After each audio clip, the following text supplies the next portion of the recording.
Chapter 4 Loneliness.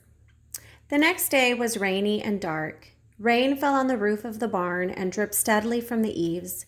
Rain fell in the barnyard and ran in crooked courses down into the lane where thistles and pigweed grew.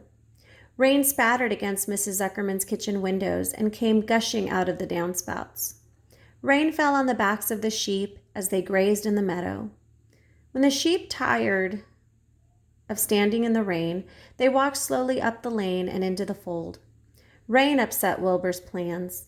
Wilbur had planned to go out this day and dig a new hole in his yard. He had other plans too. His plans for the day went something like this. Breakfast at 6:30, skim milk, crusts, middlings, bits of donuts, wheat cakes with drops of maple syrup sticking to them, potato skins, leftover custard pudding with raisins, and bits of shredded wheat. Breakfast would be finished at 7. From 7 to 8, Wilbur planned to have a talk with Templeton, the rat that lived under his trough. Talking with Templeton was not the most interesting occupation in the world, but it was better than nothing. From 8 to 9, Wilbur planned to take a nap outdoors in the sun. From 9 to 11, he planned to dig a hole or trench and possibly find something good to eat buried under the dirt. From 11 to 12, he planned to stand still and watch flies on the boards, watch bees in the clover, and watch swallows in the air. From 12 o'clock, lunchtime, middlings, warm water, apple parings, meat gravy, carrot scrapings, meat scraps, stale hominy, and the wrapper off a package of cheese. Lunch would be over at 1. From 1 to 2, Wilbur had planned to sleep. From 2 to 3, he planned to scratch itchy places by rubbing against the fence. From 3 to 4, he planned to stand perfectly still and think of what it was like to be alive and to wait for Fern. At 4 would come supper. Skim milk, provender, leftover sandwich from Lurvy's lunchbox, prune skins, a morsel of this, a bit of that, fried potatoes, marmalade drippings, a little bit more of this, a little more of that, a piece of baked apple, a scrap of upside-down cake. Wilbur had gone to sleep thinking about these plans. He awoke at 6 and saw the rain, and it seemed as though he couldn't bear it. I get everything all beautifully planned out, and it has to go and rain, he said. For a while, he stood gloomily indoors. Then he walked to the door and looked out. Drops of rain struck his face. His yard was cold and wet.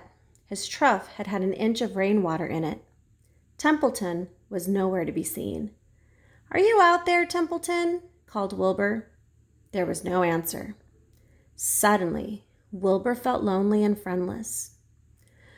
"One day, just like another," he groaned. "I'm very young. I have no real friend here in the barn. It's going to rain all morning and all afternoon, and Fern won't come in such bad weather." "Oh, honestly." And Wilbur was crying again, for the second time in 2 days. At 6:30, Wilbur heard the banging of a pail. Lurvy was standing outside in the rain, stirring up breakfast. "Come on, pig," said Lurvy. Wilbur did not budge. Lurvy dumped the slops, scrapped the pail, and walked away. He noticed that something was wrong with the pig. Wilbur didn't want food. He wanted love. He wanted a friend, someone who would play with him. He mentioned this to the goose, who was sitting quietly in a corner of the sheepfold. "Will you come over and play with me?" he asked. "Sorry, Sonny, sorry," said the goose. "I'm sitting on my eggs, 8 of them. Gotta keep them toasty warm. I have to stay right here. I'm no flibberty-ibberty-gibbet. I do not want to play when there are eggs to hatch. I'm expecting goslings." "Well, I didn't think you were expecting woodpeckers," said Wilbur bitterly. Wilbur next tried one of the lambs. "Will you please play with me?" he asked. "Certainly not," said the lamb. "In the first place, I cannot get in your pen, as I am not old enough to jump over the fence. In the second place, I am not interested in pigs." Pigs mean less than nothing to me." "What do you mean, less than nothing?" replied Wilbur. "I don't think there is any such thing as less than nothing. Nothing is absolutely the limit of nothingness. It's the lowest you can go. It's the end of the line. How can something be less than nothing? If there were something that was less than nothing, then nothing would not be nothing. It would be something, even though it's just a very little bit of something. But if nothing is nothing, then nothing has nothing that is less than it is." "Oh, be quiet," said the lamb. "Go play by yourself. I don't play with pigs." Sadly, Wilbur lay down and listened to the rain. Soon he saw the rat climbing down a slanting board that he used as a stairway. "Will you play with me, Templeton?" asked Wilbur. "Play?" said Templeton, twirling his whiskers. "Play? I hardly know the meaning of the word." "Well," said Wilbur, "it means to have fun, to frolic, to run and skip and be merry." "I never do those things if I can avoid them," replied the rat sourly. "I prefer to spend my time eating, gnawing, spying, and hiding. I'm a glutton, but not a merrymaker. Right now, I'm on my way to your trough to eat your breakfast, since you haven't got the sense enough to eat it yourself." And Templeton the rat crept stealthily along the wall and disappeared into the private tunnel that he had dug between the door and the trough in Wilbur's yard. Templeton was a crafty rat, and he had things pretty much his own way. The tunnel was an example of his skill and cunning. The tunnel enabled him to get from the barn to his hiding place under the pig trough without coming out into the open. He had tunnels and runways all over Mr. Zuckerman's farm and could get from one place to another without being seen. Usually, he slept during the daytime and he was abroad only after dark. Wilbur watched him disappear into his tunnel.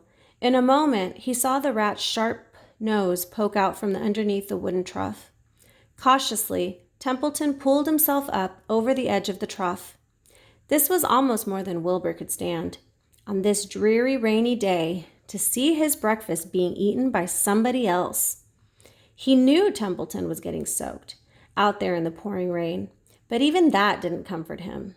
Friendless, dejected, and hungry, he threw himself down in the manure and sobbed. Late that afternoon, Lurvy went to Mr. Zuckerman. "I think there's something wrong with that pig of yours. He hasn't touched his food." "Get him 2 spoonfuls of sulfur and a little molasses," said Mr. Zuckerman. Wilbur couldn't believe what was happening to him when Lurvy caught him and forced the medicine down his throat. This was certainly the worst day of his life. He didn't know whether he could endure the awful loneliness anymore. Darkness settled over everything. Soon, there were only shadows and the noises of the sheep chewing their cuds and occasionally the rattle of a cow chain up overhead.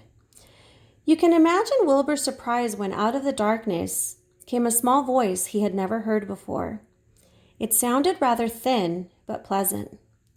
"Do you want a friend, Wilbur?" it said. "I'll be a friend to you. I've watched you all day, and I like you." "But I can't see you," said Wilbur, jumping to his feet. "Where are you? And who are you?" "I'm right up here," said the voice. "Go to sleep. You'll see me in the morning."